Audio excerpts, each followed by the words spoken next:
जय गुरु जी, जय भोलेनाथ की। आज हम बात करेंगे, जब आप पूजा पाठ, नाम जाप या मंत्र जाप करते रहते हैं तो आपको सिद्धि मिल जाती है। आप पर प्रभु की कृपा है, पर आप उसको समझ नहीं पाते। अगर आप साधना करते हो या मंत्र जाप या नाम जाप करते रहते हो और आपको कुछ महीने हो गए हैं, तो आप विश्वास मानिए, जो आपके अंतर्मन में, अंतर चेतना में छुपी हुई सिद्धि स्वतः जागृत हो जाती है। आपकी अंतर चेतना जागृत हो जाती है, क्योंकि सभी प्राणी परम ईश्वर के अंश हैं। तो साधना करने से या नाम जाप मंत्र जाप करने से जो ऊर्जा उत्पन्न होती है, उस ऊर्जा से छिपी हुई सिद्धि जागृत हो जाती है। तो आपको पता कैसे चलता है? क्या संकेत मिलते हैं? क्या अनुभव होते हैं? यह प्रश्न उठता है। चाहे आप मंत्र जाप कर रहे हो या नाम जाप, तो नियमित रूप से जपने से और अनुशासन बनाए रखने से सिद्धि प्राप्त हो जाती है। आपके चरित्र और व्यक्तित्व में बड़े परिवर्तन होते हैं। आपको आए दिन स्वप्न में आपके इष्ट देवी देवता के, गुरु के दिव्य स्वरूपों के दर्शन हो रहे हैं, मंदिर के दर्शन हो रहे हैं, या प्रभु के प्रतीक चिन्ह, उनके आभूषण या शस्त्र आदि के दर्शन हो रहे हैं, तो आपके पास सिद्धि है। स्वप्न में ज्योति के दर्शन होते हैं तो आपके पास सिद्धि है।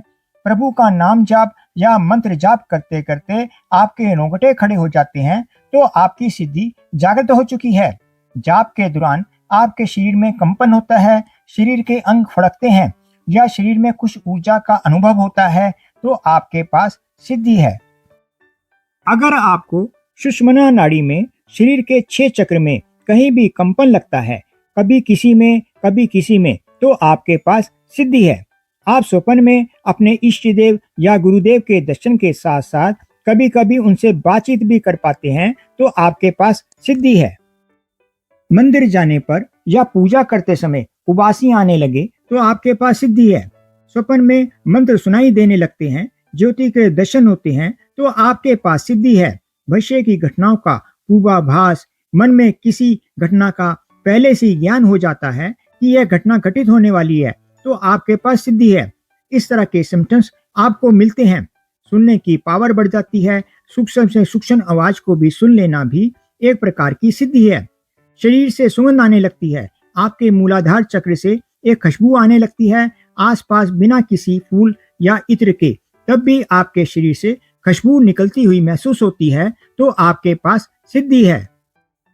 आपका मन शांत हो जाता है, शरीर में जगह जगह स्पंदन होने लगता है। सिर के ऊपरी सिरे पर, आज्ञा चक्र पर, नाभि चक्र पर, ऐसे सभी अलग अलग चक्रों पर स्पंदन महसूस होता है। कभी कभी लगता है कि सिर से कोई ऊर्जा बहकर नीचे शरीर के भीतर गिर रही है। ललाट के मध्य में दबाव का स्पंदन होता है। एक खिंचाव सा लगता है, कंपन लगता है। तेज रोशनी या रंगों के दर्शन होने लगते हैं, कहीं नीला, कभी सफेद या अन्य रंग। आंतरिक ध्वनियां सुनाई देने लगती हैं। ओंकार की आवाज, कभी घंटियों, कभी नाद की आवाज सुनाई देती है। वाक सिद्धि, आपकी बातें जो आप बोल देते हैं वह सत्य घटित होने लगता है। आप जो सोचते हैं वह होने लगता है, तो आपके पास सिद्धि है। तो आपके पास सिद्धि है, कौन सी है आपको नहीं पता, तो प्रार्थना कर लो एक बार भगवान से। भगवान, आप जिस स्वरूप से मुझसे जुड़ रहे हैं, मुझे स्वप्न में दर्शन दे दो। 2-3 दिन में दर्शन हो जाएंगे। ध्यान अच्छा है, ध्यान में बैठो, प्रार्थना करो, भगवान दर्शन दो। मुख दिखने लगेगा आपको, अलग अलग समझ जाओगे। आपके पास इनकी सिद्धि है, इनकी एनर्जी है। प्रार्थना करके देखो तो वह पूरी कर देते हैं। तो फिर भाव की बात आती है। सिद्धि मिलने का अर्थ यह नहीं कि आपके पास अथाह दौलत आ गई, आप करोड़ों अरबों में खेलने लगे। वह तो आपके पारबद्ध के, आपके पूर्व जन्मों के पुण्यों के अनुसार मिलेगा। लेकिन सिद्धि तो आपके वर्तमान के पूजा पाठ, आपके आचरण से मिलती है कि आप पर आपके इष्ट देव या गुरु की कृपा बनी हुई है। आप सपने में अपने गुरुदेव या इष्ट देव देवता को देख रहे हैं, तो ये अपने आप में बहुत शुभ संकेत है कि आपकी सारी प्लानिंग या जो आप करना चाहते हैं, आप बहुत जल्दी प्राप्त कर लेंगे। अगर आप स्वप्न में पूजा पाठ होते देखते हैं या मंदिर को देखते हैं, तो उसका भी यही संकेत है कि आपका प्लान किया हुआ कोई भी जो आपका एम है, वह आप बहुत जल्दी पाने वाले हो, या आपका काम बहुत जल्दी होने वाला है। जब भी आप आंतरिक शुद्ध मन से प्रभु से प्रार्थना करते हैं, प्रभु किसी ना किसी माध्यम से कोई ना कोई रास्ता बना देते हैं, आपका काम बन जाता है। अगर आपके घर से कोई साधु या याचक भूखा प्यासा नहीं जाता तो यह भी प्रभु की कृपा है। अगर आपकी पत्नी, आपके बच्चे आपका कहना मानते हैं तो यह भी प्रभु की कृपा है। जीवन में बहुत कुछ होते हुए भी आपका मन मोह माया से दूर होता जाता है, जैसे महात्मा बुद्ध राजकुमार होते हुए भी राजपाट मोह माया से दूर होते गए और उन्होंने परमात्मा को प्राप्त किया। अगर आप किसी का अपनी वाणी से, कर्म से दिल नहीं दुखाते, ना ही धोखा देते हैं, तो यह भी प्रभु की कृपा है, उनका आप पर आशीर्वाद है।